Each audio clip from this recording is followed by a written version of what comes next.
Na, sziasztok! Visszajöttem a negyedik résszel. Csak most a elmúlt héten nem nagyon tudtam felvenni, nem volt annyi időm rá, pedig tökre szeretem ezeket a videókat. Nagyon szeretek visszaemlékezni dolgokra. Igaz, most az elmúlt két videó az inkább ilyen köszönet videó volt, de muszáj vagyok néha ilyet is beletenni, mert én nem felejtem el, sosem felejtem el, hogy kik azok, akik közel álltak hozzám, meg akik annyi mindent segítettek nekem, hogy így ennyi mindent elérjek a szinkronban. És ez szerintem nagyon fontos dolog, hogy elmondjam nekik, amit akkor lehet, hogy nem mondtam el ilyen-olyan okokból, de most itt a lehetőség, úgyhogy ezt is meg szerettem volna tenni. Lesznek ilyen videók is. Nyilván nekem ebből már semmi hasznom nem lesz, mert hát egyértelmű, tehát lehet tudni, hogy ezek a videók teljesen őszinte szívből szólnak, ezek a köszönetek, csak hogy tisztázzuk, hogy nem kapok érte semmit, és nem várok érte semmit, szóval ezek tényleg csak azok, amik a szívemben vannak, és ezt szerettem volna megosztani az illető személyekkel, akiket ez érint, meg nyilván másokkal is, hiszen érdekelhet, hogy egy adott rendező például milyen személyiségjegyekkel rendelkezik, vagy hogyan dolgozik, vagy hogyan segített engem, úgyhogy csak ezt el akartam mondani. Illetve, hogy nagyon sok minden téma van még a tarsolyomban, és most nem is tudom, hogy melyiket hozzam, de gondoltam egyre, úgyhogy most ennél maradok, de valószínűleg az nem fog beleférni egy videóba, úgyhogy lehet, hogy ez 2 részes lesz, vagy 3, vagy 15, na mindegy. De hogy ez a témája még mindig a tömegezés. Ugye, amit meséltem, hogy én egy másfél, talán 2 évig is ugye, hogy sokat tömegeztem, ahogy elkezdjem ezt a szinkronos melót, és ugye azok is csodás évek voltak, mert ugye ez nem csak arról szólt, hogy tömegezni jöttél, hanem ez arról szólt, hogy az összes jó barátommal összegyűlünk, és gyakorlatilag egy jót mulatunk közben, gyakorlatilag erről volt szó. Berkes Bence írta a múltkor az egyik kommentben, hogy hát igen, meg hogy a trollkodás, meg ilyenek, hát igen, jókat lehetett szórakozni, és itt röhögni egy-egy adott jelenetben, meg tényleg nagyon jó szórakozás volt az egész,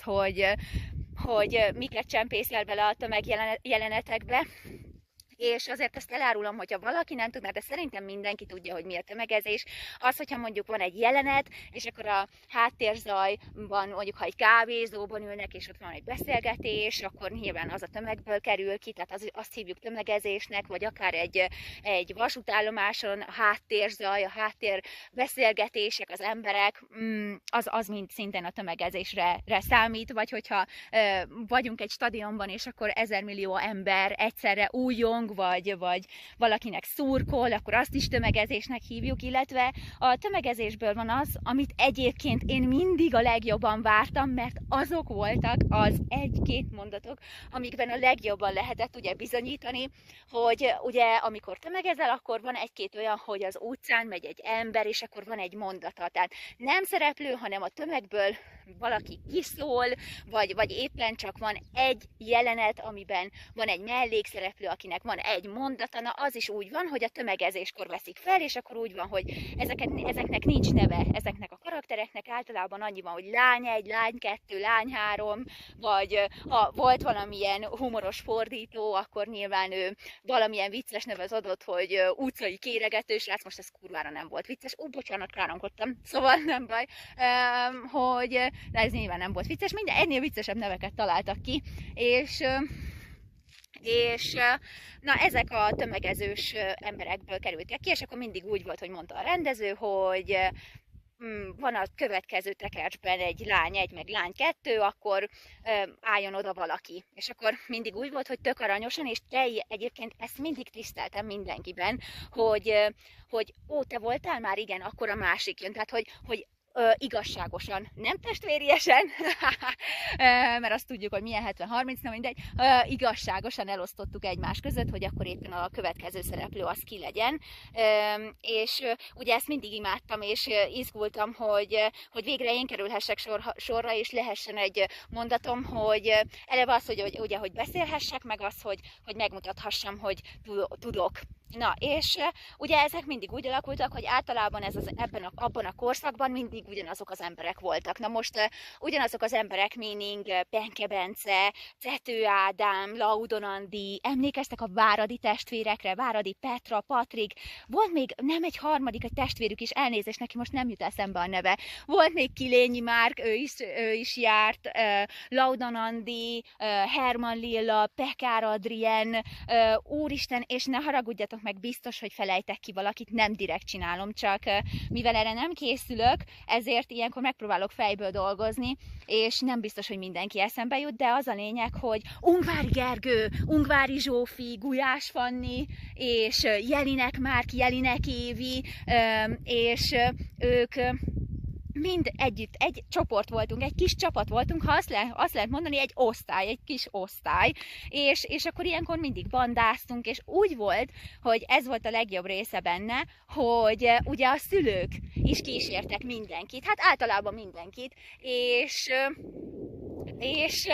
a szülők is összeültek odalent a váróban, és akkor most, hogyha a Jász utcáról beszélünk, amit majd egy következő epizódban majd le fogok írni, hogy ez hogy is nézett ki, de az a lényeg, hogy most csak erről a részről beszéljünk, hogy volt 3 részre volt osztva, és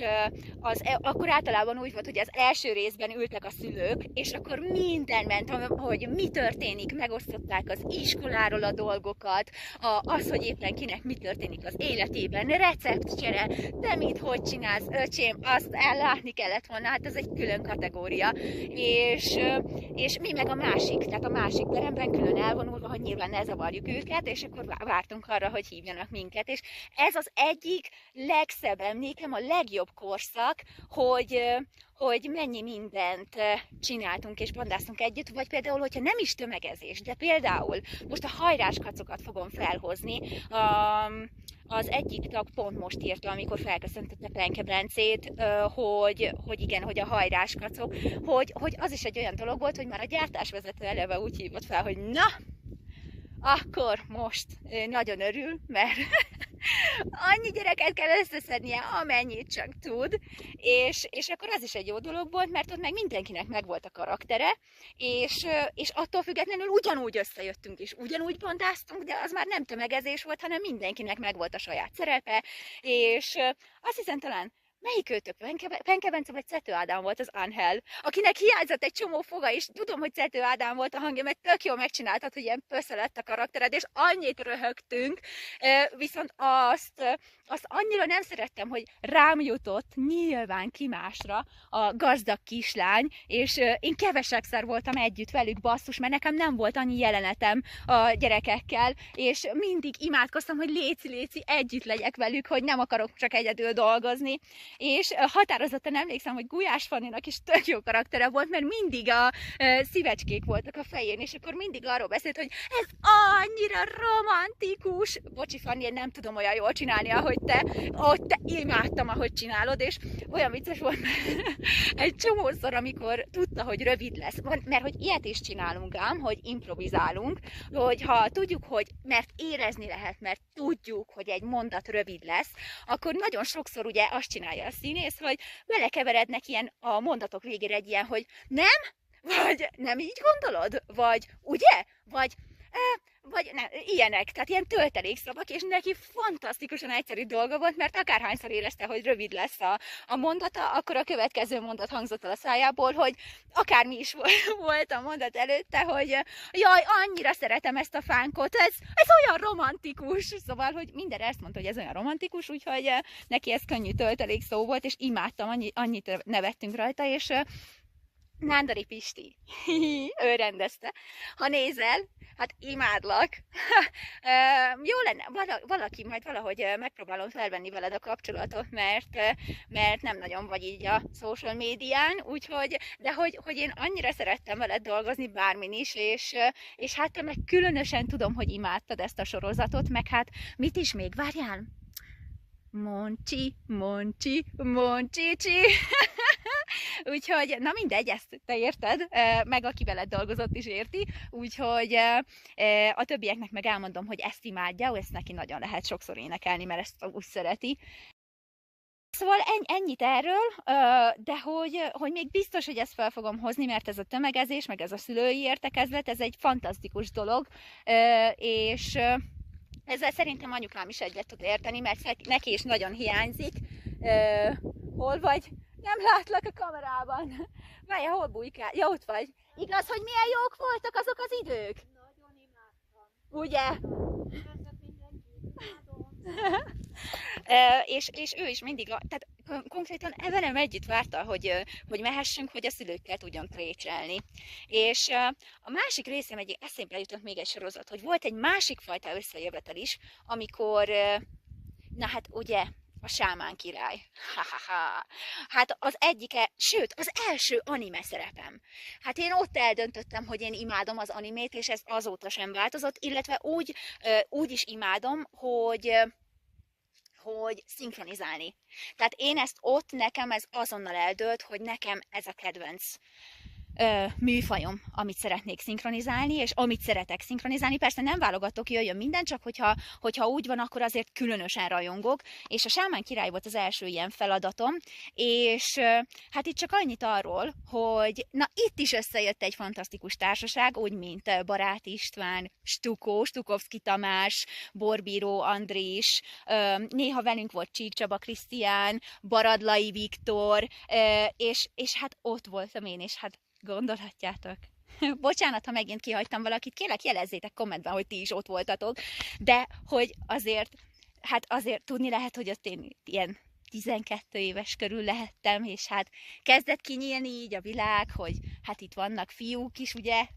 a világegyetemben, és hát így azért már így kezdtem néha pirulni egy-egy beszóláson, hogyha valami fiú olyat mondott nekem, hát gondolhatjátok, hogy nem elég, hogy milyen jól kinéző pasik között voltam, de ráadásul még ilyen hangokkal is vannak megáldva, hát most akkor ki ne pirult volna állandóan a mikrofon előtt, és hát én ezt annyira imádtam, és ugye a fiúknak együtt ilyen összejöveteleken, hát egy olyan külön humoruk van, amit nem lehet visszaadni, nem lehet elmondani, ezt csak azt tudja, aki velük együtt dolgozott, velük együtt élt, vagy egyáltalán tudja, hogy egy ilyen fiú bandában milyen jó adok-kapok van, és milyen jó a hangulat a munka közben, és annyira hálás vagyok, hogy ennek a részese lehettem, és különösen emlékszem egy részletre, vagyis 2-re, de az egyik az volt, hogy ugye, hát igen, 12 körül voltam, mert azért akkor még be fogom vallani, én ezt őszintén vállalom, hogy én sokáig gyerek maradtam, mert hiába kezdett már kacsingatni a gondolat, hogy vannak fiúk is a világon, de azért még mindig babáztam, és ezt fölvállalom, és bizony, volt olyan, hogy egymással megosztottuk a kajánkat, hogy kinek milyen kajája van, és már ez bőven kaja után volt, úgyhogy Borbíró Andris, nem tudom, hogy mit kerestél a táskámban, de határozottan emlékszem, hogy körülnéztél benne, és hát persze, amikor már elő akarom adni, hogy milyen nagy lány vagyok, és hogy én már engem érdekelnek a fiúk, meg persze emlékszem, hogy megtaláltad a babámat a táskába, és a véremet megittad, de nem rossz indulatúan, semmi más nem csinált. Azt kell elképzelni, hogy egyszerűen fogta a babát, meg volt egy fésülje, és úgy járkált mindenhova onnastól kezdve azon a napon, hogy fogta a babát és fésülgette, és úristen, hát majd elsüllyedtem, hát ha addig vörös voltam, akkor nyilván utána még jobban, de hogy nem tudom, nem volt belőle különösebb probléma, vicces most már így visszagondolva, de hát akkor, úristen. És azt tudom, hogy az a vége felé jártunk már a forgatásnak, és anya már lent ült a váróban, és még akkor is a váróba is levitte magát, és akkor csókolom anyuka, meg úristen. Na, hogy hát ezt így azért köszi. Így utólag is, de hogy vicces volt. És a másik meg az, hogy mennyire bele lehet élni magamat egy szerepbe, hogy ugye az én szerepem az arról szólt, hogy én a mennyasszonya vagyok, a Sakura jó. Remélem, hogy jól mondom. Ha ennyi év táblatában én ezt most eltaláltam, akkor nem tudom, hogy lehettem szar matematikából, de mindegy. És ugye nagyon territoriál voltam, tehát hogy tényleg átvettem azt a szerepet, hogy ugye én mindenkit kiosztottam, én mindenkinek, mert hogyha valaki felesett, vagy valaki nem úgy csinált mindent, akkor a karakter az úgy ütötte, vágta a karaktereket, és hát igen, azért azt úgy átvettem, mert tudod, jöttek néha Tamási Niki, meg Mánya Zsófi az ő kis szerepükre, és akkor tudod, az én fiaimnak éreztem magamnak a szereplőket, meg a hangokat, hogy hát jó van, vigyázzatok, mert én itt mindenkit így kézben tartok, aztán szó sem volt erről, csak így ez a fejemben lejátszódott, hogy ennyire átéltem ezt a szerepet, és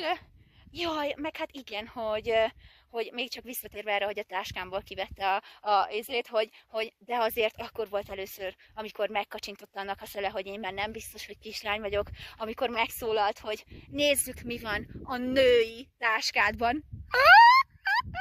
Azt mondta, női táska, úgyhogy akkor már éreztem, hogy itt már van valami, úgyhogy köszi, ez a női táska is jól esett. Úgyhogy hát nagyon jókat szórakoztunk azon a forgatáson is, az Hódziher. Az a legnagyobb bánatom, hogy nem tudok visszaidézni mondatokat. Ugye mondjuk egyébként tök mindegy lenne, hogy vissza tudom-e idézni, mert nem lenne már ugyanolyan, az nyilván ott a legviccesebb, de hogy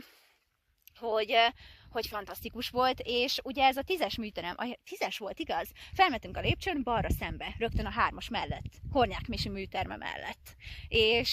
És ugye az úgy volt, hogy általában a stúdióknak van egy ablaka, amin keresztül lát ugye a rendező a stúdióba. De ugye itt nem volt. Tehát bementél az ajtón, és akkor rögtön balra volt a rendezői oldal, és akkor tovább mentél, ott volt a másik ajtó, az vezetett be a stúdióba, és ott nem volt ablak, hogy belásson a rendező, ezért ott kérlek szépen